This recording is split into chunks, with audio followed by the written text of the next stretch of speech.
বিশ্ব ভালোবাসা দিবসকে থুতু মারো, থুতু মারো, থুতু মারো, থুতু মারো। বলো থুতু মারলাম, বলো থুতু মারলাম, বলো। আগামী 14ই ফেব্রুয়ারিকে টার্গেট করে আজকে 12ই ফেব্রুয়ারি, কালকে 13ই ফেব্রুয়ারি, তারপর দিন 14 ফেব্রুয়ারিকে সামনে রেখে যে যুবক তোমরা বিশ্ব বেহায়াপনা দিবস, ওয়ার্ল্ড ভ্যালেন্টাইন্স ডে নামে, বিশ্ব ভালোবাসা দিবসের নামে পাশ্চাত্যের ইউরোপিয়ানরা ওই হাইওয়ান আর জানোয়ারের নিকৃষ্ট স্বভাব,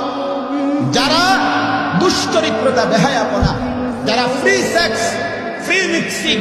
অবাধ যৌনতা, অবাধ স্বাধীনতা, ছেলে মেয়ে নারী পুরুষের কোনো বিভাগ নাই, যার যেখানে মনে হবে জন্তু জানোয়ারের মতো যারা নিজের যৌন চাহিদা পূরণ করবে, এটা যাদের দেশের সভ্যতা সংস্কৃতি,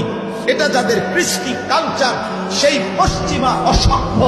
বিশ্ব ভালোবাসা দিবসের নামে নোংরা এই অসভ্যতা কোন মুসলমানের ঘরে যদি জন্ম নেয়, কোন ছেলে মেয়ে কোন পবিত্র মায়ের দুধ যদি খায়, কোন বাবার কাছে যদি বড় হয়, ইমানদারের সন্তান যদি হয়, দুই কানে যদি ছোট্টবেলায় জন্মের পরে আজান আর একামত শুনে থাকে, কোনদিন যদি আজান শুনে নিজে যদি মনে রাখে মুসলমান, আল্লাহ কসম মুসলমানের ছেলে মেয়ে এই অসভ্য বিশ্ব ভালোবাসা দিবসের নামে 14ই ফেব্রুয়ারি নামে এই